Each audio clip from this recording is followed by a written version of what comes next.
Good evening to one and all. Welcome to the webinar organized by Kerala State Council for Science, Technology and Environment. So basically, this is a series of webinars. The first one is happening today. So basically, the webinars are organized to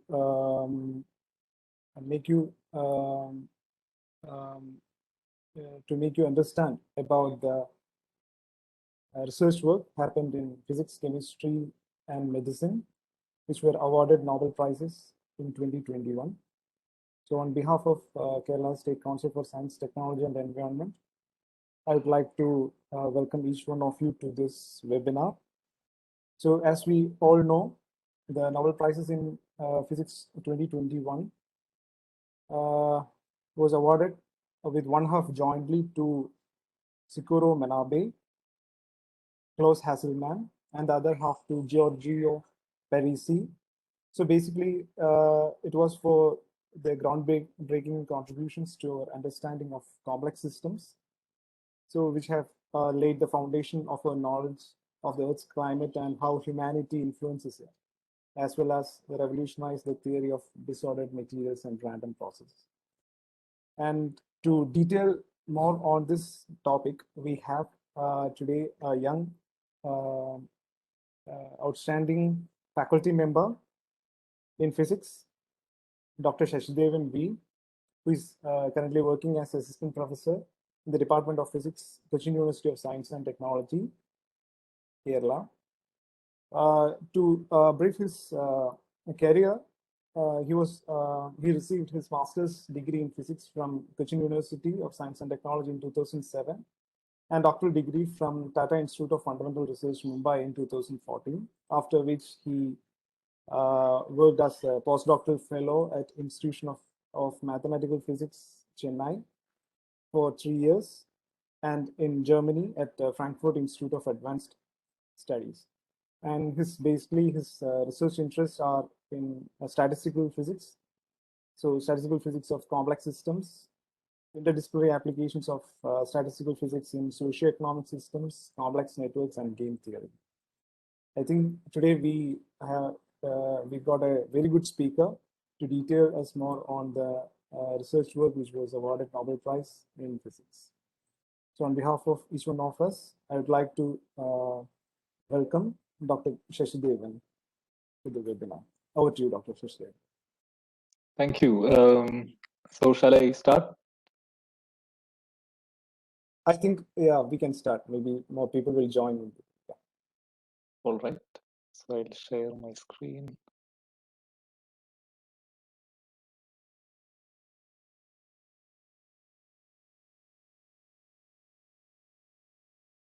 So I hope it is full screen and.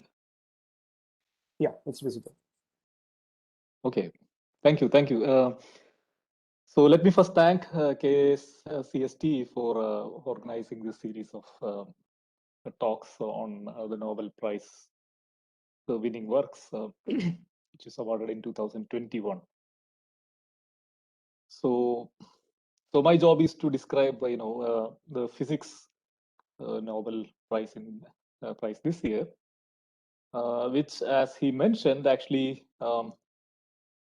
is split up in two parts. Actually, if you look around it, I mean, they are rather, kind of, it's difficult to reconcile what they have in common unless you actually go a little bit deeper and see what is actually exactly. Is there any common theme or thread between them?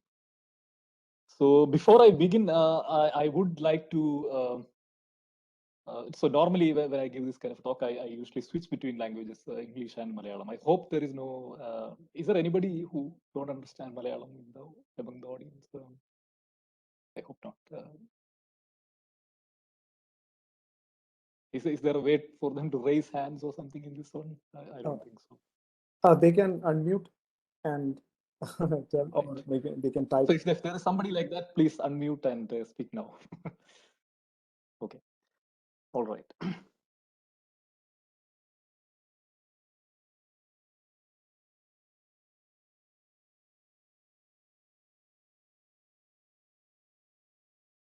Okay. So I'm on the second slide, and I hope it's changed. So these are the three personalities who were awarded Nobel Prize for this year. As you already know, okay, Klaus Hasselmann, Sekuro Manabe, and Giorgio Parisi. Okay, so if you look at the statement from the Royal Swedish Academy of Sciences, you can see that there is a general statement above, which says, for groundbreaking contributions to our understanding of complex physical systems. With one half jointly to Manabe and Hasselmann, and the other half goes to Giorgio Parisi. And their respective contributions, in one line statements about their contributions, you can read below, which you might have read several times already. For Manabe and Hasselmann, it is for the physical modeling of Earth's climate, quantifying variability and reliably predicting global warming. And for Parisi, it is for the discovery of the interplay of disorder and fluctuations in physical systems from atomic to planetary scales. So ഇത് കാണുമ്പോൾ മിക്കവർക്കും ആദ്യത്തെ part മനസ്സിലാക്കാൻ വലിയ ബുദ്ധിമുട്ടുണ്ടാവില്ല. At least it's very close to what we feel and so on. Giorgio Parisi എന്താണ് ചെയ്തതെന്നുള്ളത് it's a bit technical and it's a bit you can see that statement by itself does not communicate much, at least to a common audience. But before all that, both or all of these people were awarded Nobel Prize for groundbreaking contributions to our understanding of complex physical systems. So I have marked complex physical systems in a different color. Why? Because that's probably the first thing we should understand. What is this complex physical systems? So my plan is actually, I will give you a general idea of what we mean by complex physical systems, and then go on to describe what is the background of Manabe, Hasselmann, and Parisi's, what happened in that respective fields, and why. Hopefully, by the end of it, will be very clear that why they won the prize. All right, so here we go. So എന്താണ് complex physical systems എന്ന് പറഞ്ഞു കഴിഞ്ഞാൽ, നമുക്കൊരു ഇച്ചിരി ഫിസിക്സിന്റെ തന്നെ ഒരു ബാക്ക്ഗ്രൗണ്ടിലേക്ക് പോകേണ്ടി വരും. കുറച്ച് റൂട്ടിലേക്ക് പോയി കഴിഞ്ഞാൽ നമുക്കറിയാം, so you see that water, ice, water vapor, ഇതെല്ലാം ഉണ്ടാക്കിയിരിക്കുന്നത് they are all made of H2O molecules. Okay, there is no difference in the molecule. There is no difference in the composition of them. They are all H2O molecules. But we know that a collection of water molecules can behave completely differently depending upon the temperature. Temperature അനുസരിച്ച് അത് ഐസായി ഇരിക്കാം, അല്ലെങ്കിൽ water ആയിരിക്കാം, അല്ലെങ്കിൽ water vapour ആയി ഇരിക്കാം. So this property of being a liquid, being a vapor or something like that, it's not a property of a single molecule of H2O. Okay, it's a property of a collection. Okay, only when you have a collection of molecules you can talk about water, vapor or ice, that kind of state of matter. ഇതിനെപ്പറ്റി പറയുകയാണെങ്കിൽ നമുക്ക് ഒരുപാട് collection വേണം, right? ഇത്തരം പ്രോപ്പർട്ടീസിന്, അതായത് ഒരുപാട് molecules ഒരുമിച്ച് ചേർന്ന് ഉണ്ടാകുമ്പോൾ മാത്രം കാണപ്പെടുന്ന പ്രോപ്പർട്ടീസ് നമ്മൾ എമർജന്റ് പ്രോപ്പർട്ടീസ് എന്നൊക്കെ പറയാറുണ്ട്. അപ്പൊ ഇതിന് ഫിസിക്സിൽ ഇഷ്ടംപോലെ ഉദാഹരണങ്ങളുണ്ട്. ഇപ്പോൾ നമുക്കറിയാവുന്ന പോലെ ഇപ്പൊ ഡയമണ്ടും ഗ്രാഫൈറ്റും രണ്ടും ഒരേ സാധനം തന്നെയാണ്, രണ്ടും കാർബൺ ആറ്റംസ് തന്നെയാണ്. പക്ഷെ depending upon the conditions under which they are kept, A group of carbon atoms may form diamond or graphite. അതിൽ മനസ്സിലാക്കേണ്ട കാര്യം എന്ന് പറഞ്ഞു കഴിഞ്ഞാൽ, എല്ലാം അതിന്റെ ഇൻഡിവിജ്വൽ മോളിക്യൂൾസ് എല്ലാം ഒന്ന് തന്നെ ആയി കഴിഞ്ഞാലും അതിന്റെ എൻഡ് റിസൾട്ട് എന്ന് പറയുന്നത് ഒരു കളക്ഷൻ എങ്ങനെ ബിഹേവ് ചെയ്യും എന്നുള്ളത് it depends upon the condition, maybe pressure, maybe temperature, and a lot of other conditions. Okay, so the point is that if you want to study them, you should be able to characterize this behavior of a collection. അത് സാധാരണ നമ്മൾ ഇതൊരു എന്താ പറയുക, ഒരു generic ആയിട്ടുള്ള ഒരു statement ആയിട്ട് നമുക്ക് കൺസിഡർ ചെയ്യാം. A lot of objects puttu together, interacting together, almost always shows some interesting unexpected properties. Carbon atoms കുറെ എണ്ണം ഒരുമിച്ച് ചേർന്ന് maybe it will be as spectacular as diamond or as black as graphite. Okay, so when a lot of objects you put together in a system, normally you will have some unexpected properties. There are plenty of examples in physics. So generally this goes under the notion of more is different, or 1 + 1 is not 2, or something like that. Okay, more is not the same, it's different. Okay, ഒരുപാട് water molecules ചേർന്നാൽ it will have new properties, it will behave different properties. And there are plenty of examples in physics, which I am sure almost all of you are aware of. Boiling or freezing of water, You cannot talk about boiling or freezing of a single water molecule. You can only talk about that when you have a collection. Like ferromagnetism is another example. Superconductivity or Bose-Einstein condensate, neutron stars in the properties. So Bose-Einstein condensate is actually a property of a collection of bosons, not that of a single boson. So all these are properties of a collection, interacting collection. അപ്പൊ ഇതിനെ എങ്ങനെ പഠിക്കുമെന്ന് വെച്ച് കഴിഞ്ഞാൽ ഇതിനെ സാധാരണഗതിയിൽ നമ്മൾ ഫിസിക്സിൽ we try to understand that using statistical physics. Statistical physics ആണ് ഇത് പഠിക്കുന്ന ശാഖ എന്ന് പറയുന്നത്. And possible to understand all these behaviour, those who have done an MSc will easily recognize that these properties you probably study as part of curriculum. So these are the founding fathers of statistical physics, so to speak, Gibbs, Maxwell and Boltzmann. ഏതാണ്ട് ഒരേ കാലഘട്ടത്തിൽ ജീവിച്ച് ഏകദേശം ഒരേ സമയത്ത് മരിച്ച ആളുകളാണ്. Maxwell is a bit earlier maybe. So the formalism they developed actually can be used to understand a collection. So you can understand all these properties, as I said, boiling of water ആയാലും അല്ലെങ്കിൽ ferromagnetism അല്ലെങ്കിൽ superconductivity, Bose-Einstein condensate and neutron stars. So all these can be understood based on statistical physics or using the tools of statistical physics. ഇതൊക്കെ ഓക്കെയാണ്. But generally, നമ്മൾ ഫിസിക്സിന്റെ ഒരു history എടുത്തു കഴിഞ്ഞാൽ about 1960s, all these systems have some general thing. They are all homogeneous systems, meaning that most of them you will consider the collection as the collection of the same things. Bose-Einstein condensate എടുത്തു കഴിഞ്ഞാൽ it's a collection of similar bosons. അല്ലെങ്കിൽ boiling of water എടുത്തു കഴിഞ്ഞാൽ it's A collection of water molecule which are all looking the same and behaving the same way. Homogeneous സിസ്റ്റമാണ്. അപ്പൊ അതിൽ disorder അല്ലെങ്കിൽ randomness ഒന്നുകിൽ കൺസിഡർ ചെയ്യാറില്ല, കൺസിഡർ ചെയ്യേണ്ട ആവശ്യം വരാറില്ല, അല്ലെങ്കിൽ അതിനെ നമ്മൾ ഇഗ്നോർ ചെയ്യാറാണ് പതിവ്. വേണമെങ്കിൽ നമുക്ക് പ്യുവർ സിസ്റ്റംസ് എന്ന് വിളിക്കാം. വെള്ളം മാത്രമുള്ള അല്ലെങ്കിൽ എന്താ പറയാ ബോസോൺസ് മാത്രമുള്ള, ഒരേ ടൈപ്പ് ബോസോൺസ് മാത്രമുള്ള, അല്ലെങ്കിൽ ന്യൂട്രോൺസിന്റെ മാത്രം ഒരു collection.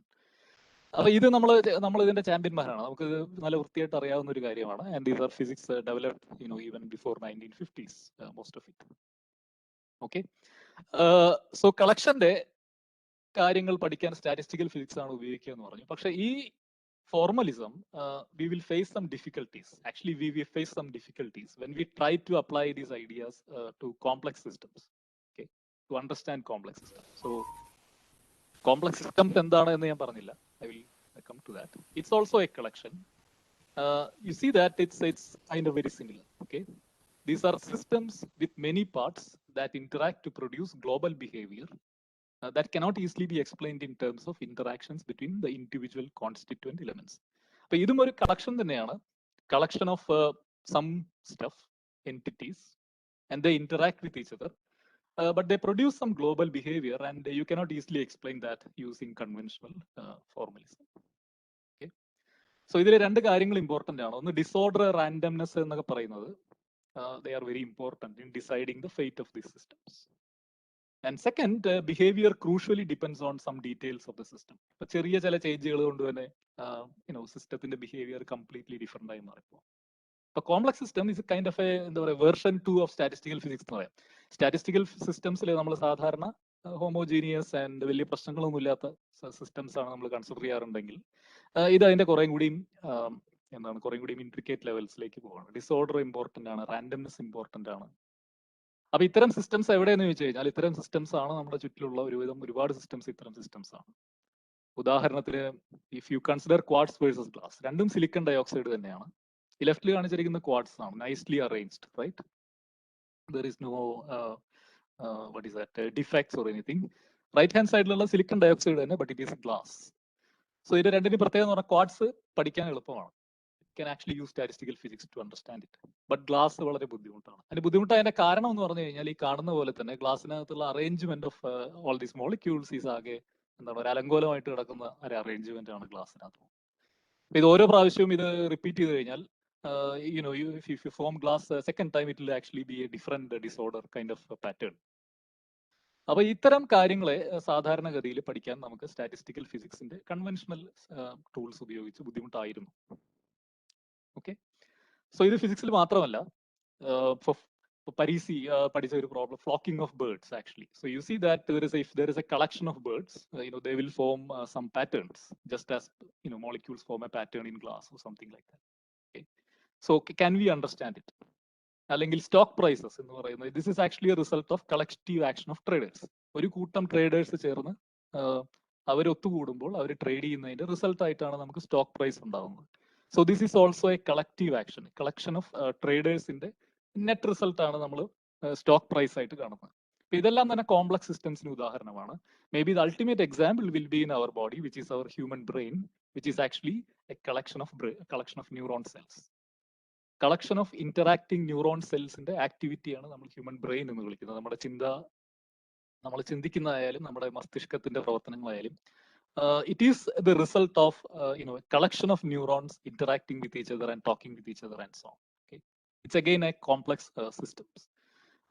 So the same idea has been applied in artificial intelligence in the form of neural networks. So ഇതിന്റെ എല്ലാം ഈ സിസ്റ്റത്തിന്റെ എല്ലാം പ്രത്യേകത എന്ന് വെച്ച് കഴിഞ്ഞാൽ ഇതെല്ലാം നേരത്തെ പറഞ്ഞ പോലെ ഒരു കളക്ഷൻ കൊണ്ട് ഉണ്ടാകുന്ന എന്താ പറയാ നല്ല പുതിയ പ്രോപ്പർട്ടീസിന്റെ എക്സാമ്പിൾസ് ആണ്. പക്ഷെ ഇത് മനസ്സിലാക്കാൻ you have to go beyond conventional theories and so on. കാരണം ഇവിടെ പറഞ്ഞ നേരത്തെ നമ്മൾ ഇഗ്നോർ ചെയ്തിരുന്ന പല കാര്യങ്ങളും, അതായത് റാൻഡംനെസ് ആയാലും ഡിസോർഡർ ആയാലും അല്ലെങ്കിൽ ഇന്ററാക്ഷൻസിന്റെ ഡീറ്റെയിൽസ് ആയാലും അതെല്ലാം ഇവിടെ റെലവെന്റ് ആയി വരും. That's the idea of in general that's the idea of complex systems. Okay, alright. So അതാണ് കോംപ്ലക്സ് സിസ്റ്റംസ് എങ്കിൽ. So let's go to now understand what these people have done. So I will take one by one. First, the work by Manabe and Hasselman, and later that by Parisi. Okay. So തീർച്ചയായിട്ടും complex systems എന്ന് പറയുമ്പോൾ climate ഒരു complex സിസ്റ്റമാണ്.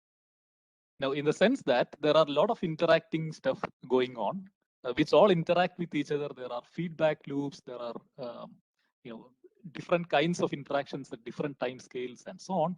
So it is, depending upon your viewpoint, you can consider it as a complicated system, or in the conventional way, it is a complex system. Okay? So we will talk about this in some detail. Okay? It has many interacting parts. ഇതിൽ ഈ പടത്തിൽ കാണുന്ന പോലെ തന്നെ സൂര്യനിൽ നിന്നും energy താഴേക്ക് വരുന്നുണ്ട്. അത് പല വിധത്തിൽ താഴെ ഡിസ്ട്രിബ്യൂട്ട് ചെയ്യപ്പെടുന്നുണ്ട്. And then there is rain, there is wind and so on. So we will consider this in detail. So it has a many interacting parts and most of these interactions are non linear in nature. നമ്മൾ നമ്മുടെ text book example ആയിട്ട് butterfly effect ഒക്കെ പഠിച്ചിട്ടുണ്ടായിരിക്കും അല്ലെ? Amazon കാടുകളിൽ ബട്ടർഫ്ലൈയുടെ ചെറിയ ചിറകടി പോലും കൊല്ലങ്ങൾക്ക് ശേഷം അത് ഗ്ലോബിന്റെ മറ്റൊരു ഭാഗത്ത് കൊടുങ്കാറ്റ് സൃഷ്ടിക്കാൻ. So it essentially says the non-linear nature of these kind of interactions. Okay, small changes can have dramatic consequences. Okay, so the important part here, as far as our Nobel Prize and this year's work, and the most important work is actually in this central part, where you can see water vapor, carbon dioxide, methane, nitric acid, ozone, and so on. So these are the particles, as you probably know, that causes the greenhouse effect. Okay, so this is a picture probably worth spending some time on. So നമ്മുടെ global ക്ലൈമറ്റിനെ നമുക്ക് ഇങ്ങനെ ഒരു പിക്ചറിൽ കൂടെ കാണാം. അതായത് global ക്ലൈമറ്റിന്റെ അല്ലെങ്കിൽ അറ്റ്മോസ്ഫിയറിന്റെ energy എന്ന് പറയുന്നത് വരുന്നത് സണ്ണിൽ നിന്നാണ്. In fact earth receives energy only from sun. So സണ്ണിൽ നിന്നും mostly visible light, that is the kind of light that is coming up. അത് വരുന്ന വഴിക്ക് പല കാര്യങ്ങളും സംഭവിക്കാം. ഒന്ന്, വരുന്ന വഴിക്ക് തന്നെ അപ്പർ അറ്റ്മോസ്ഫിയറിൽ നിന്നും കുറച്ച് റിഫ്ലക്ട് ചെയ്ത് പോവാം. അല്ലെങ്കിൽ എയറിലുള്ള മോളിക്യൂൾസ് കുറച്ച് അബ്സോർബ് ചെയ്ത് അതിനെ റീ എമിറ്റ് ചെയ്യാം. ഇതല്ലെങ്കിൽ നേരെ താഴത്തേക്ക് എത്തിക്കഴിഞ്ഞാൽ, ഏകദേശം 50% താഴത്തേക്ക് എത്തിക്കഴിഞ്ഞാൽ താഴെ നിന്ന് റിഫ്ലക്ട് ചെയ്യാം. ഉദാഹരണത്തിന് താഴെ ഐസ് ഒക്കെ ആണെങ്കിൽ you see that it's white light, right? It's reflectivity is much more, so it will be highly reflective. അപ്പൊ അവിടെ നിന്ന് നേരെ റിഫ്ലക്ട് ചെയ്ത് തിരിച്ച് അന്തരീക്ഷത്തിലേക്ക്, ബഹിരാകാശത്തേക്ക് പോകാം. അല്ലെങ്കിൽ ഒരു part it will be absorb by the surface, earth surface. Okay, and then it will be re emitted. So വരുന്നത് വിസിബിൾ ആണ് കൂടുതലെങ്കിൽ, എനർജി സ്പെക്ട്രം എടുക്കുക, വിസിബിൾ ലൈറ്റിലാണ് കൂടുതൽ എനർജി എങ്കിൽ പോകുന്നത് ഇൻഫ്രാറെഡ് റീജിയനിലാണ്. പക്ഷേ ഈ ഇൻഫ്രാറെഡ് പോകുന്ന വഴിക്ക് it be again absorb by this methane, water vapour and so on, carbon dioxide and so on. And that will re-emit again in the IR region, infrared region. And ഒരു കുറച്ച് part വീണ്ടും നമ്മുടെ ബഹിരാകാശത്തേക്ക് പോകും, കുറച്ച് part പിന്നെയും താഴേക്ക് will be again be in interaction with the surface. So ഇതാണ് ഒരു എനർജി പിക്ചർ എന്ന് പറയുന്നത്. നമ്മുടെ ഒരു ക്ലൈമറ്റിന്റെ ഒരു എനർജി പിക്ചർ എന്ന് പറയുന്നത് ഇതാണ്. Okay, overall. So you see that it's kind of in a balance, right? I mean സണ്ണിൽ നിന്ന് എനർജി വരുന്നുണ്ട്, നമ്മുടെ സർഫ് കാര്യങ്ങൾ ഒരുപാട് അതിൻ്റെ ഇടയ്ക്ക് നടക്കുന്നുണ്ട്. തിരിച്ച് എന്താ പറയാ സ്പേസിലേക്ക് എനർജി പോകുന്നുണ്ട്. So we will concentrate here the molecules which actually absorb this IR radiation, which is mostly the main thing is the water vapor, and then carbon dioxide, methane, and nitric oxide, and probably ozone, and so many other molecules. Okay. So ഈ molecules ഇല്ലെങ്കിൽ, if you don't have A green house gases present, then നമ്മുടെ സർഫസിന്റെ temperature എന്ന് പറയുന്നത് ഏകദേശം -15 degree Celsius ആയിരിക്കും. അപ്പൊ നമ്മുടെ ഭൂമിയിലെ ജീവൻ നിലനിർത്തുന്നതിന്റെ മെയിൻ കാരണം എന്ന് പറയുന്നത് ഈ ഒരു ഗ്രീൻ ഹൗസ് ഇഫക്റ്റ് ആണ് എന്നൊക്കെ നമ്മൾ ഓൾറെഡി പഠിച്ചിട്ടുള്ളതാണ്. ഓക്കെ, സോ നമുക്ക് ഒരു ക്ലൈമറ്റിന്റെ ഒരു ക്രൂഡ് പിക്ചർ എന്ന് പറയുന്ന ഇതാണ്. സണ്ണിൽ നിന്നും എനർജി വരുന്നു, അതുപോലെ output radiation from the upper atmosphere which actually goes to the space. അതിന്റെ ഇടയ്ക്ക് സണ്ണിൽ നിന്നും എനർജി വരുന്നു എന്ന് പറഞ്ഞാൽ ഈ പടം വരച്ചിരിക്കുന്ന പോലെ അത്ര സുഖകരമായിട്ടുള്ള കാര്യമില്ല. Because the earth is round in shape, so energy input is not uniform across the surface of the earth.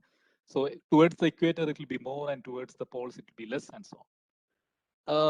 ഇങ്ങനെ വന്ന് തിരിച്ചു പോകുന്നതിനിടയ്ക്ക് ഒരുപാട് കാര്യങ്ങൾ നടക്കും. ഒന്ന് നമ്മുടെ ഗ്രീൻ ഹൗസ് ഇഫക്റ്റ് തന്നെയാണ്. പക്ഷെ ഗ്രീൻ ഹൗസ് ഇഫക്റ്റ് മാത്രമല്ല, ഈ വന്ന എനർജി തിരിച്ചു പോകുന്ന വഴിക്ക് ഈ വന്ന അതേ ലൈനിൽ കൂടെ തന്നെ തിരിച്ചു പോകണമെന്നില്ല. It can be redistributed among the surface of the earth and atmosphere. അങ്ങനെ റീഡിസ്ട്രിബ്യൂട്ട് ചെയ്യാൻ പല മെക്കാനിസംസ് ഉണ്ടാവാം. അറ്റ്മോസ്ഫിയറിക് കൺവെക്ഷൻ കാരണം ഒരു ഭാഗത്തുനിന്ന് എനർജി വേറൊരു ഭാഗത്തേക്ക് പോവാം. ഓഷ്യാനിക് കറൻസ് ഒരു റോൾ പ്ലേ ചെയ്യും. So you see that the energy, it's kind of coming down and then it undergoes various processes and then it goes back. Okay, and this system is in kind of a balance, so that there is no there is no collapse of the system. At least to us, the proof is that we are actually here.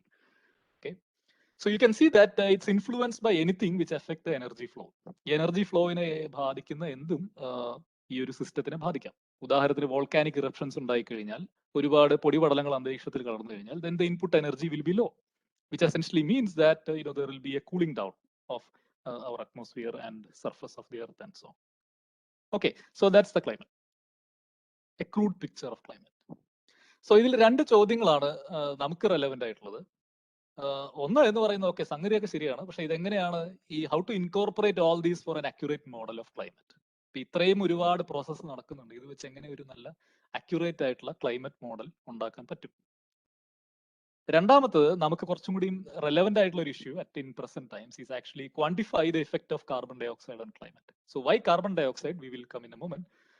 As I said, the greenhouse gases, the most important one is actually water vapor, but we don't have a direct control over water vapor. Okay, water vapor, it depends upon again depends upon the temperature present and how much precipitation is there and so on. But carbon dioxide is something which we have a control on, and we will see that we are kind of the culprit in this respect. Okay, so these are the questions. So എങ്ങനെയാണ് ഒരു model ഉണ്ടാക്കുക എന്ന് പറഞ്ഞു കഴിഞ്ഞാൽ, so this business actually goes back to, let's say, 1896, before 1900. For example, the first I think the rather successful or the kind of a prominent model was by Arrhenius law ilokka parayna Arrhenius തന്നെ. So these are called energy balance models. So നമ്മൾ നേരത്തെ പറഞ്ഞ പോലെ energy balance, പുറത്തുനിന്ന് energy വരുന്നുണ്ട്, അത് undergoes various process and then there should be a balance between the total input and the total output, maybe at a different time scales. So ഈ ഒരു പ്രോസസ്സിനെ model ചെയ്യുന്നതാണ് ഈ എനർജി ബാലൻസ് മോഡൽസ് എന്ന് പറയുന്നത്. ഉദാഹരണത്തിന് അറീനിയസിന്റെ ടൈറ്റിൽ വായിച്ചു കഴിഞ്ഞാൽ നമുക്കറിയാം, on the influence of carbonic acid. Carbonic acid എന്ന് പറഞ്ഞാൽ ആ കാലത്തെ കാർബൺ ഡയോക്സൈഡ് തന്നെയാണ്, ഞാൻ അങ്ങനെയാണ് വിളിച്ചിരുന്നത്. In the air upon the temperature of the ground. Carbon dioxide കൂടിക്കഴിഞ്ഞാൽ ഗ്രൗണ്ടിലെ ടെമ്പറേച്ചറിന് എന്ത് സംഭവിക്കും എന്നുള്ളത്. So earlier models were rather simple energy balance models. This is not to convey the exact picture, but to say that it kinds of try to write what is the variation in the temperature of the surface of the earth with respect to time. So you write a differential equation for that and you try to obtain the steady state solution. So maybe at least you can identify that there is a t to the power 4 term which essentially comes from probably Stefan Boltzmann law and so. അപ്പൊ നമ്മൾ നേരത്തെ പറഞ്ഞ energy പ്രോസസ്സിനെ ഒരു differential ഇക്വേഷനിലേക്ക് model ചെയ്യുന്ന models ആണ് energy balance models എന്ന് പറയുന്നത്. Okay, ഇതിന് കുറെ കൂടി ലേറ്റർ പീരീഡിൽ they are improved. there was a series of improvements and then what is known as global climate models came. And these are much more detailed models. These are numerical models of detailed processes affecting climate. The simple energy balance മാത്രമല്ല, അതിനകത്തുള്ള വേറെ കുറെ കാര്യങ്ങളും കൂടി consider ചെയ്യുന്നു. Energy balance ഉണ്ട്, but plus additionally detail ആയിട്ട് ലാറ്റിറ്റ്യൂഡിനനുസരിച്ചോ ലോങ്ങിറ്റ്യൂഡിലുള്ള variations എങ്ങനെയാണ്. So that includes process at different spatial and temporal scales. Okay, so ഇവിടെയാണ് നമ്മുടെ മനാബയുടെ മെയിൻ കോൺട്രിബ്യൂഷൻ എന്ന് പറയുന്നത്. So in one of these papers, this is probably the first paper, in 1967, they modeled the atmosphere. You can read from the title that thermal equilibrium of the atmosphere with a given distribution of relative humidity. മുഴുവൻ വായിച്ചില്ലെങ്കിൽ നമുക്ക് carbon dye oxide എന്നൊക്കെയുള്ളത് കാണാൻ പറ്റും ആബ്സ്ട്രാക്ട്ലി. So it actually ഇതാണ് model എന്ന് പറയുന്നത്. വളരെ simplified ആയിട്ടുള്ള ഒരു പിക്ചറിൽ ഇതാണ് മോഡൽ എന്ന് പറയുന്നത്. It's taken from the Nobel website. So there is radiation coming from the sun. Energy is coming from the sun to the ground. Then there is infrared radiation going out, and that will be absorbed by the atmosphere, which radiates back a portion, and the other portion goes to the space. Plus, they also considered that this important process of convection, that cold air will come down and hot air will go up, and so. Okay, so this is a one, so to speak, a one-dimensional model of the climate. ഇതിൽ main ആയിട്ട് carbon ഡൈ ഓക്സൈഡിന്റെ ഒരു effect ആണ് പഠിച്ചത്. അതിനൊരു കാരണം ഉണ്ടായിരുന്നു. In a parallel from 1960s onwards, somebody called Keeling established a laboratory in the Manua Loa Observatory. He established that observatory in Hawaii. അവരുടെ പർപ്പസ് എന്ന് പറഞ്ഞു കഴിഞ്ഞാൽ കാർബൺ ഡൈ ഓക്സൈഡിന്റെ അറ്റ്മോസ്ഫിയറിലെ കോൺസെൻട്രേഷൻ മെഷർ ചെയ്യുക. വെറുതെ ഒരു മെഷർമെന്റ് ഒബ്സർവേറ്ററി. ഹവായിൽ കൊണ്ടുവയ്ക്കുന്ന ആളില്ലാത്ത കാരണം വലിയ വെജിറ്റേഷൻ ഒന്നും അവിടെ ഇല്ല. സോ കാർബൺ ഡൈ ഓക്സൈഡിന്റെ, so you can see that from this started around 1960s, just before 1960s, and you can see that to this date there is a very dramatic increase in the carbon dioxide concentration. Okay, and we now know that this cannot be due to any other effect. We are the people who are responsible for this increase. So you can see that it goes from 310 ppm to right now I think it's around 410 ppm. Okay, a steady increase in the level, and you can see that these small peaks and valleys, that's because annually ഒരു കൊല്ലം എടുത്തു കഴിഞ്ഞാൽ അതിന്റെ ഇടയിൽ ആ carbon dye oxide ഒരു പീക്കും ഒരു ഡെപ്തും കാണിക്കും. That basically due to vegetation growth and decay in a cycle. Okay, so Keeling curve. So നമ്മുടെ മനാബയുടെ ആദ്യത്തെ പേപ്പറിൽ, I mean, so this is kind of the famous curve, famous plot. So what they established using the model is that carbon dioxide in the அளவு double ആയി കഴിഞ്ഞാൽ there will be about a variation of 2.3 degrees Celsius warming of the surface temperature. Okay, so that's the finding. That's the finding. Okay, all right. So after this landmark paper, they continued their work and they improved their models. And this is a later paper in 1975, again by Manabe and Weatherald, where they considered a more detailed model of the climate. 10 കൊല്ലം കഴിഞ്ഞപ്പോഴേക്കും കുറേം കൂടിയൊക്കെ കാര്യങ്ങൾ അതിൽ included ആയി. This is actually from their paper, and you can see that it's quite complicated. Okay, in the sense that there are a lot of things going on and you have to consider so these are the major components of the models and which affects which one and so on. So these are purely numerical works, but the basic conclusion is that they just reaffirmed the earlier findings that the global warming is there and it is due to carbon dioxide. Okay. So that was that's the historical context, historical what is that, chronological timeline in establishing the effect of carbon dioxide in global warming. Okay. And obviously it will have feedback effects. കാരണം temperature സർഫേസിൽ കൂടി കഴിഞ്ഞാൽ കൂടുതൽ water vapour നമ്മുടെ അന്തരീക്ഷത്തിലെത്തും. കൂടുതൽ water vapour എത്തിക്കഴിഞ്ഞാൽ അതും ഒരു ഗ്രീൻ ഹൗസ് ഗ്യാസ് ആണ്. So that will additionally cause an increase in temperature. So it's kind of a feedback effect, positive feedback. Carbon dioxide കൂടുമ്പോൾ ടെമ്പറേച്ചർ കൂടും, ടെമ്പറേച്ചർ കൂടുമ്പോൾ വാട്ടർ വേപ്പർ കൂടും, വാട്ടർ വേപ്പർ കൂടുമ്പോൾ പിന്നെയും ടെമ്പറേച്ചർ കൂടും, and so on. Okay, all right. So the missing piece is actually more details of this. Of course, these are models, but they are mostly deterministic in the sense that പലതിന്റെയും നേരത്തെ പറഞ്ഞ പോലെ small scale variations consider ചെയ്യാതെയുള്ള മോഡലായിരുന്നു. So what about those variability and disorder? Okay, so that is the problem addressed by second person, Hasselmann, who from this deterministic kind of setting went to stochastic models where you actually consider randomness and their effect on climate. So this is his landmark paper in 1976. He, as the title is very clear by itself, Stochastic Climate Models Part 1, which essentially means that there are several other parts. I find it very informative just to read the title, because the title clearly says what it contains. Okay, on the signal to noise problem in atmospheric response studies, optimal fingerprints for the detection of time dependent climate change. So here fingerprints means how to detect the effect of human activity or any other small stuff on the climate change and so on. Okay, so this is his first paper, Stochastic Climate Models, where he introduced the model and discussed that. So his main contribution is actually he developed the stochastic models of climate and developed a framework to systematically compare different climate models and observations and put them in synchrony, and developed a sound statistical framework for identifying a human caused warming signal. So this is called as fingerprints. Okay, എങ്ങനെയാണ് human caused ആയിട്ടുള്ള ഒരു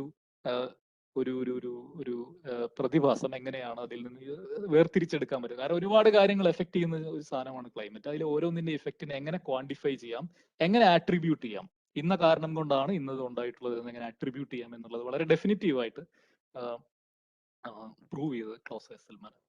Okay, and if you are interested what kind of mathematics he used, is actually used the mathematical language of stochastic differential equation. All right, so the conclusion is that now we know that the weather is unpredictable, but climate is statistically predictable. Actually ഇതിൽ മലയാളത്തിൽ എനിക്ക് തോന്നുന്നു വെതറിനും ക്ലൈമറ്റിനും രണ്ടിനും നമ്മൾ കാലാവസ്ഥ എന്ന് പറയുമെങ്കിലും ഇവിടെ ഉദ്ദേശിക്കുന്ന വെതർ എന്ന് പറയുന്നത് it is like short time prediction, like or specific predictions, like എന്താണ് ഈ ഒരു ഡിസംബർ 10-ാം തീയതി മഴ പെയ്യുമോ എന്ന തരത്തിലുള്ള പ്രഡിക്ഷൻസിനെയാണ് നമ്മൾ വെതർ പ്രഡിക്ഷൻസ് എന്ന് പറയുന്നത്. That is unpredictable. Okay, these gentlemen, it's inherently unpredictable. പക്ഷെ അവർ സ്ഥാപിച്ചത് വെതർ അൺപ്രഡിക്റ്റബിൾ ആണെങ്കിലും ക്ലൈമറ്റ് എന്ന് പറയുന്നത്, അതായത് ഈ പറയുന്ന പോലെ what is the effective over long term, what is the effect over long term, what is going to be the surface temperature, average surface temperature of the earth, അത്തരം കാര്യങ്ങൾ they are definitely predictable. And most important for us, human influence has been the dominant cause of the observed warming since the mid 20th century. You can see that mid 20th century means 1950s, so it all goes, you can see the historical context, the Keeling curve and these observations and these results and so on. So ഒരുപക്ഷെ നമ്മുടെ ഇന്നത്തെ കാലഘട്ടത്തിൽ വളരെയധികം പ്രാധാന്യം അർഹിക്കുന്ന ഒരു work തന്നെയാണ്. And the important thing is that rather than storytelling, they definitely showed that it is the greenhouse gases and our own contribution to it that causes the global warming, and now we have a very concrete idea about it. All right, so that is the first part. First part of Nobel Prize. So second part, as I said, goes to another probably a great physicist of our time, maybe the greatest, Giorgio Parisi, from Sapienza in Rome. And you can see that the statement says, for the discovery of the interplay of disorder and fluctuations in physical systems from atomic to planetary scales. So it's not clear what his definite contribution is. I will explain what it is, and you will see why it is a bit difficult to convey. So we are still talking about complex systems. Okay, now we are going from atmosphere to tabletop materials. Let's say disordered materials. അപ്പൊ ഞാൻ നേരത്തെ പറഞ്ഞ പോലെ quartz എന്ന് പറയുന്നതിന്റെ physics വളരെ എളുപ്പമാണ്, ഗ്ലാസിന്റെ അത്ര എളുപ്പമല്ല. രണ്ടും സംഭവം സിലിക്കൺ ഡയോക്സൈഡ് തന്നെയാണ്. പക്ഷേ ഗ്ലാസ് എന്ന് പറയുന്നതിന്റെ physics of amorphous materials is in general very difficult to develop. Why? Because of randomness and disorder. Okay, so the history of what he did actually begins with some experimental observations around 1970s. ആ കാലഘട്ടത്തിൽ ആളുകൾ magnet നമുക്കറിയാം, magnet, ferro magnet ഒക്കെ സാധാരണ അക്കാലത്ത് അറിയുന്ന ഒരു സാധനമായിരുന്നു. അപ്പൊ അവർ ചെയ്തതെന്ന് വെച്ചാൽ they considered some dilute magnets. So dilute magnets means it's mostly non-magnetic material, but a few atoms or molecules, atoms of magnetic material. ഉദാഹരണത്തിന് gold is non-magnetic, but mostly gold with small amount of iron, or mostly copper with small amount of manganese. Manganese is magnetic, copper is non-magnetic. So they were doing some experiments with these kind of materials, dilute magnets. Okay. And then they observed something which does not fit into the current theory. When they studied the transitions, they found that there will be crazy behavior, I would say. That so what is shown in this figure is actually the variation of susceptibility, magnetic susceptibility with temperature, and the different curves are for different concentrations of I believe iron, yeah, 1%, 2%, 5%, and so on. And as the percentage changes, it goes from very sharp peak to rather a cusp-like behavior. That's what they call the cusp-like behavior at 1%. And if you measure something like specific heat, then that also shows some behavior which cannot be accounted for conventional understanding. So this was the starting, okay, and we will see that this later this will be gone into background, okay, these experiments, because these materials as such, they are not that great in terms of applications or anything, but this behavior was there, okay. So spin glass model, originally a model was introduced to account for this behavior, which is actually called as the spin glass model. So you can think of it as a basic model for disorder in materials, okay? Just like our glass. Disorder ഉള്ളതിന്റെ ഒരു basic model. അതിനിപ്പോ ഒരു icing മോഡലൊക്കെ നിങ്ങൾക്ക് അറിയാമെങ്കിൽ ഏകദേശം അതുപോലെ തന്നെയാണ്. ഈ താഴെ കാണിച്ചിരിക്കുന്ന ഒരു വൃത്തിയായിട്ട് അറേഞ്ച് ചെയ്തിരിക്കുന്ന ഐസിംഗ് സ്പിൻസ് ആണ്. They are all pointing up. They are quantum spins. You can think of them as taking two different directions or all possible different directions, but they are all aligning perfectly and so on. നമ്മൾ കാണിച്ചിരിക്കുന്നത് that is more like a spin glass where they are all kind of distorted and randomly arranged in space and so on. So this can be treated as a paradigmatic complex system. ഒരു complex സിസ്റ്റത്തിന് വേണ്ട എല്ലാ പ്രശ്നങ്ങളും ഉള്ള ഒരു system. അതായത് ഇതിനെ മനസ്സിലാക്കി കഴിഞ്ഞാൽ കോംപ്ലക്സ് സിസ്റ്റത്തിനെ കുറിച്ച് ജനറലി നമുക്ക് കുറെ കാര്യങ്ങൾ പഠിക്കാൻ പറ്റും. അപ്പൊ അത്തരം ഒരു സിസ്റ്റമാണ് spin glass model. Edwards and Anderson, they introduced it in 1975. Anderson is another famous statistical physicist or condensed matter physicist, another Nobel laureate. പ്രശ്നം ഇതായിരുന്നു, ഈ model how to deal with the disorder and associated problems, like there are plenty of problems, unpredictability, randomness, and there is something called frustration, which is very general. So frustration എന്ന് പറഞ്ഞു കഴിഞ്ഞാൽ ഇതാണ് ഉദ്ദേശിക്കുന്നത്. നമ്മുടെ ഒരു ലെഫ്റ്റ് ഹാൻഡ് സൈഡിൽ you can see that 4 spins are there, and bonds between them, these dashed lines, they are either of plus sign or minus sign. In the left hand side, they are all plus. Plus means ferromagnetic interaction. എന്ന് പറഞ്ഞു കഴിഞ്ഞാൽ അടുത്തടുത്തുള്ള sphinx ഒരേ ഡയറക്ഷനിൽ align ചെയ്യാൻ ഇഷ്ടപ്പെടും. So അവിടെ ഒരു പ്രശ്നമില്ല, കാരണം എല്ലാം പ്ലസ് ആണ്. അതുകൊണ്ട് തന്നെ എല്ലാം സ്പിൻസും ഏതെങ്കിലും ഒരു ഡയറക്ഷനിൽ അറേഞ്ച് ചെയ്ത് കഴിഞ്ഞാൽ സംഗതി ഓക്കെയാണ്. പക്ഷേ assume that one of them has a negative sign, meaning that one of them is actually an anti-ferromagnetic coupling. Right hand സൈഡിൽ നിങ്ങൾക്ക് കാണാം ഒരു ബോണ്ട് എന്ന് പറയുന്നത് ആന്റി ഫെറോമാഗ്നറ്റിക് ആണ്. അങ്ങനെയാണെങ്കിൽ ഒരു പ്രശ്നമുണ്ട്. പ്രശ്നം എന്ന് പറഞ്ഞു കഴിഞ്ഞാൽ ഈ ആന്റി ഫെറോമാഗ്നറ്റിക് ബോണ്ടിന് അപ്പുറത്തും ഇപ്പുറത്തും ഉള്ള spins they like to align anti parallel. പക്ഷെ അങ്ങനെയാണെങ്കിൽ അവിടെ ഈ ക്വസ്റ്റ്യൻ മാർക്ക് ഇട്ട സ്പിന്നിന് അറിഞ്ഞുകൂടാ അതിൽ ഏത് ഡയറക്ഷനിൽ ഇരിക്കണമെന്ന്, മുകളിലേക്ക് പോകുന്നോ താഴേക്ക് പോകണോ. Because it would like to point up, because there is an up spin that has its neighbor, but it also has a down spin as its neighbor. So അതിന്റെ ഒരു നൈബർ അപ്പും ഒരു നൈബർ ഡൗൺ ആണ്, അതുകൊണ്ട് അതിന് confusion ആണ്. It's called frustration. And imagine that you have a big system in which there are a lot of such frustrated pieces are there. Okay, so this is actually called frustration. So disorder leads to frustration. So ഇത്തരം crazy properties ഉള്ള ഒരു സിസ്റ്റമാണ് നമ്മുടെ spin glass model എന്ന് പറയുന്നത്. നമ്മുടെ experiment ആയിരുന്നു അതിന്റെ ആധാരം, ഈ മോഡൽ ഉണ്ടാക്കാൻ. But then as I said it became a very what is that paradigmatic complex system. കോംപ്ലക്സ് സിസ്റ്റത്തിന്റെ ഒരു ഉത്തമ ഉദാഹരണം എന്ന് വേണമെങ്കിൽ പറയാം. അപ്പൊ നമ്മുടെ ആദ്യത്തെ മോഡലിൽ നിന്നും Kirkpatrick and Sherrington actually developed a slightly different model than the earlier one. If you are a physics student, you will realize that what I have written is actually a Hamiltonian. It very much looks like a Ising Hamiltonian, which we study in MSc physics. But the difference here is that the coupling constants, Jij, they are inside the summation because they will depend upon which I and which J you are considering. ഇപ്പൊ ഇവിടെ ഐയും ജെയും എന്ന് പറഞ്ഞു കഴിഞ്ഞാൽ രണ്ട് site ആണ്. SI J എന്ന് പറയുന്നത് SI എന്ന് പറയുന്നത് ആ സൈറ്റിലുള്ള ഐസിങ് സ്പിന്നിന്റെ വാല്യൂ ആയിട്ട് എടുക്കാം, +1 -1 അങ്ങനെ എടുക്കാം. JIJ എന്ന് പറയുന്നത് അത് തമ്മിലുള്ള കപ്ലിംഗ് കോൺസ്റ്റന്റ്. സാധാരണഗതിയിൽ ഐസിങ് മോഡൽ എന്നൊക്കെ പറയുമ്പോൾ JIJ will be positive constant, it will be taken outside. പക്ഷെ ഈ മോഡലിൽ JIJ is actually A random variable, meaning that Jij will be either positive or negative. Okay? And it is usually drawn from a distribution. Okay? So അത്രേ ഉള്ളൂ. വളരെ simple ആയിട്ടുള്ള ഒരു modification ആണ്. Simple അല്ല, വളരെ എന്താ പറയാ, looking simple modification, but it has profound consequences. And this is not at all an easy problem to tackle. Okay? So Kirkpatrick and Sherrington, they actually solved it by what is known as a replica formalism.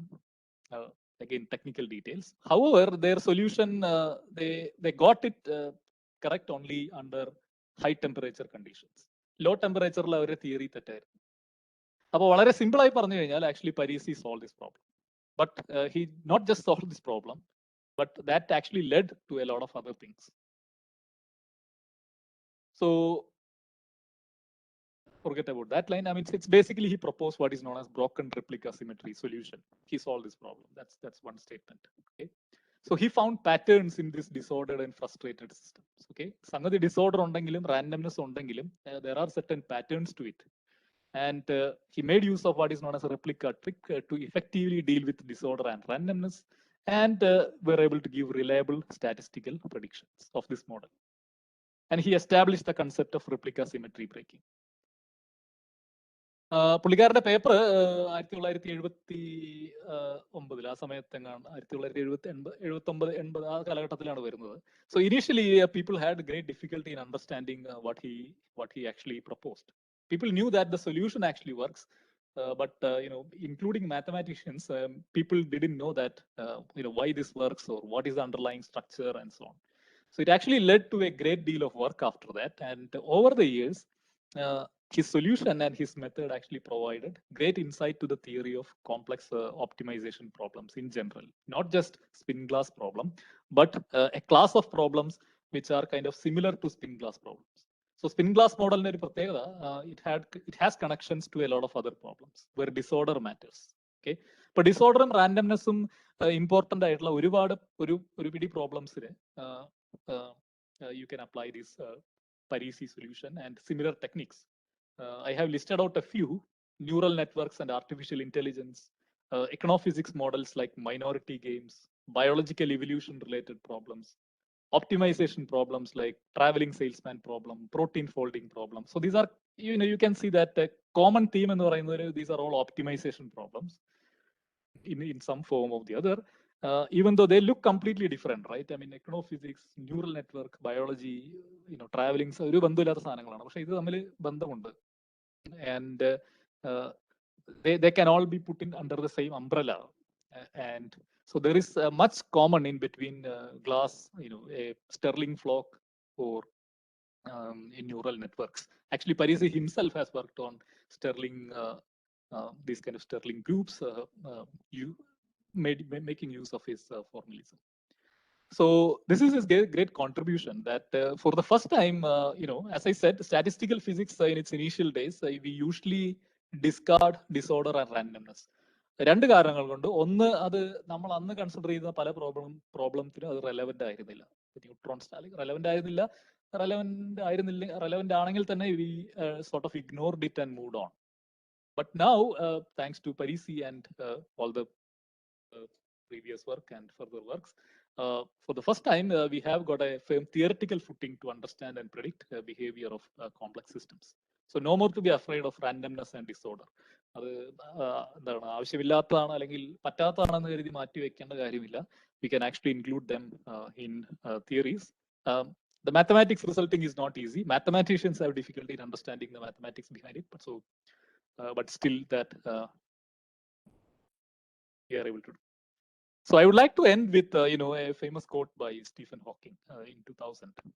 So പുള്ളിക്കാരനോട് അന്ന് ഒരു ഇന്റർവ്യൂവിൽ ചോദിച്ചായിരുന്നു next century എന്ന് പറയുന്നത് ഓരോ century ഓരോ സബ്ജക്റ്റിന്റെ ആണെന്നൊക്കെ പറയാറുണ്ട്. അങ്ങനെയാണെങ്കിൽ പുള്ളിക്കാരൻ 2000 തൊട്ട് മുമ്പാണെന്ന് തോന്നുന്നു. അടുത്ത സെഞ്ചുറി ഏത് സബ്ജക്റ്റിന്റെ ആയിരിക്കും എന്ന് പുള്ളിക്കാരനോട് ചോദിച്ചപ്പോൾ he said that I think the next century will be the century of complexity. Okay, so you can see that he stands vindicated. So kind of far-seeing prediction. And so we are sure that this Nobel Prize actually recognizes the amount of work in the area of complex systems that has gone into the last, let's say, from 1965 onwards to till date, and the progress we have made in those systems, especially related to climate modeling and the behavior of a lot of different systems in physics and beyond. Okay, so that is the importance of their work, and obviously it has some great consequences for humanity. So I will stop here and yeah. Thank you, Dr. Shashi. Actually, it was really interesting talk. So now the platform is open for questions. So the participants can now unmute themselves and ask Dr. Shashi your queries or your comments.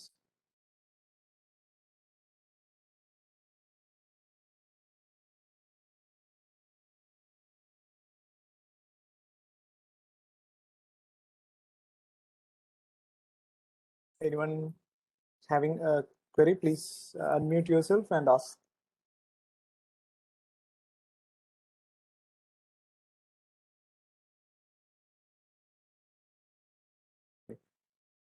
എനിക്ക് തോന്നുന്നു നമ്മുടെ ഈ ഒരു വർക്കിന്റെ ഒരു പ്രത്യേകത ആ ഒരു മോഡലിംഗ് പിന്നെ ഇന്റർഡിസിപ്ലിനാരിറ്റി മുതലായ കുറെ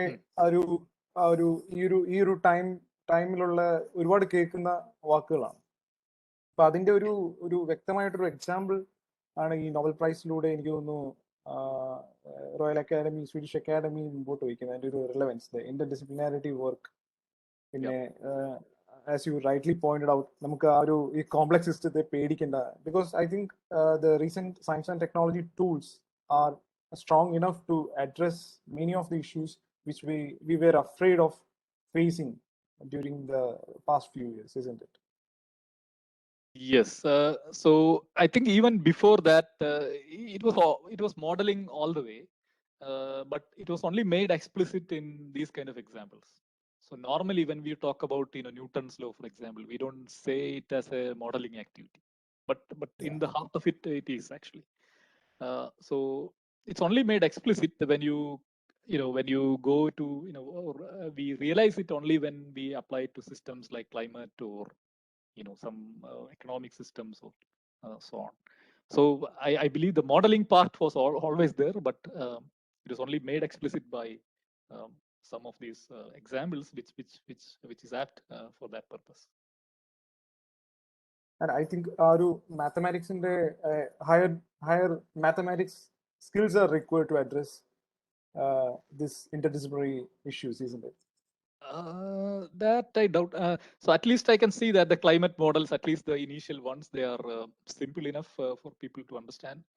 But then later, it's complicated enough that you cannot do anything with it unless computational calculations. But so it depends. I mean, how you view. For example, Parisi's work is definitely, if you want to understand the heart of it. Which honestly I don't know. I mean, exactly what I mean. I know about it, but I won't be able to, write it down and so on. But the point is that that complexity depends upon what kind of problems you want to address. Okay, and even about spin class, it's not that all work has that kind of a mathematical complexity. Okay, so. It depends upon what the kind of questions you want to address, and invariably, whether it is Parisi or whether it is Manabe, could have been impossible without the use of computers and numerical calculations.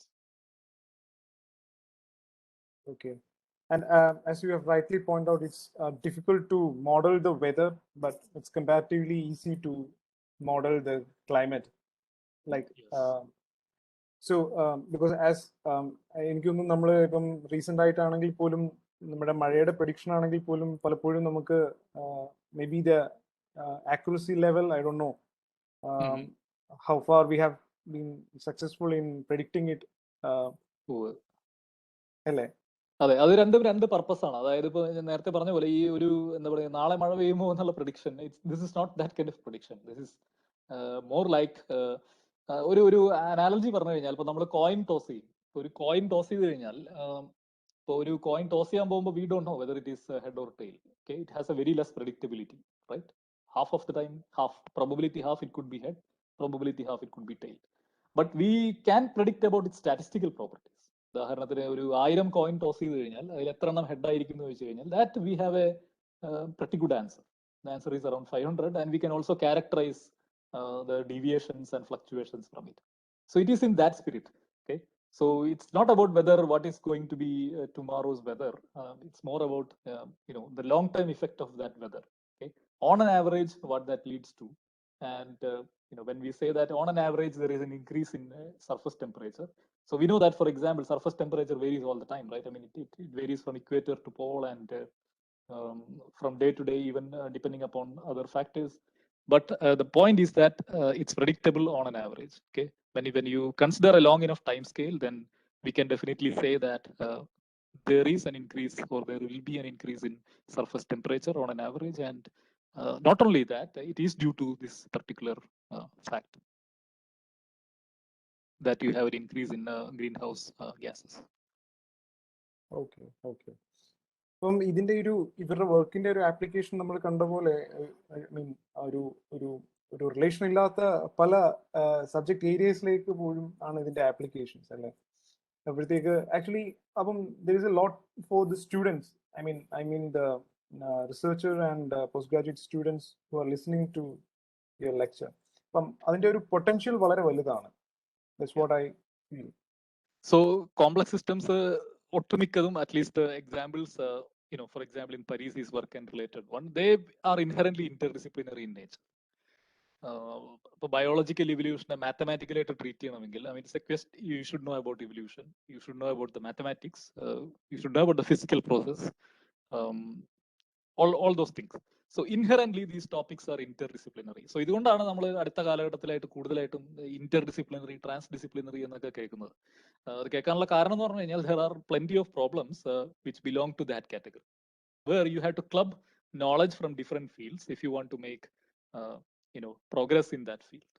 So Parisiയുടെ വർക്കിന്റെ, obviously he won the Nobel Prize because he developed a very his results are general, that it can be applied to a lot of different systems. But obviously it gives you, there are also opportunities for each of those streams specifically, right? I mean, if you consider all those streams separately. So നമ്മുടെ Stephen Hawking പറഞ്ഞ പോലെ തന്നെ അത്തരം systems ആയിരിക്കും ഈ ഒരു കാലഘട്ടത്തിൽ ഏറ്റവും കൂടുതൽ ഇമ്പോർട്ടൻസ് കൈവരിക്കുക, because these are the systems that we would like to address. So yeah, so you rightly pointed out that there will be plenty of opportunities in complex systems. I'm sure that these changes are already there. I mean, when you look at some of the institutes in the last 20 years, several of them have renamed themselves as complex systems department or something like that. Similar thing happened when nano boom happened. Okay, many of the condensed matter departments overnight became nano laboratories. I mean, they are the same, but the name is changed. So I'm sure there are now plenty of complex systems group all over the world. And remember, we are talking about works which happened, at least 20-30 years before. So world has progressed after that. Thank you, Dr. Sheshadevan, for your wonderful talk. It was really interesting. Now I would like to welcome Dr. Sharon, who is a scientist at KCST, for the vote of thanks. Over to you, Sharon. Arjun, am I audible? Yeah, you're audible. Okay. It is a privilege to me to propose the vote of thanks in this occasion. This is the first webinar in the webinar series, which is conducted to commemorate the work of Nobel Prize winners of 2021, and today we had a very distinguished speaker, Dr. Shashidevan V, Assistant Professor, Cochin University of Science and Technology. He had wonderfully given us a lecture about the Nobel Award, Nobel Prize winning work in physics. I said wonderful because he had simplified it to the layman's terms, because we all could understand to his lecture, and it was nice listening to you, sir. Thank you, sir, for coming over and being and associating with KCST to deliver this talk. Thank you, sir. And I also would like to thank our Executive Vice President, Dr. KP Sudhir, for all his support and encouragement that he has done, that he has been giving us for organizing similar webinars. And the success of the program lies in the participation part, and I thank all the participants who have come over to listen to this talk, and thank you all. And I thank all my colleagues at KCST who have supported us in doing this program. And I thank and congratulate Arjun also for the ideation and organizing this webinar series. Thank you all. And tomorrow we have the webinar by Dr. Ravishankar L, Principal Scientist, CSIR NIST, who will be delivering a talk on the Nobel Prize Award, Nobel Prize winning work in chemistry. So meet you all tomorrow at the same time. So thank you all. Thank you. Thank you. Thank you. Thank you, Good Sharon. night. Thank you, Sharon. Thank you, Dr. Shashi. And thank you, everyone, for joining us today. Yeah. Bye-bye. Bye.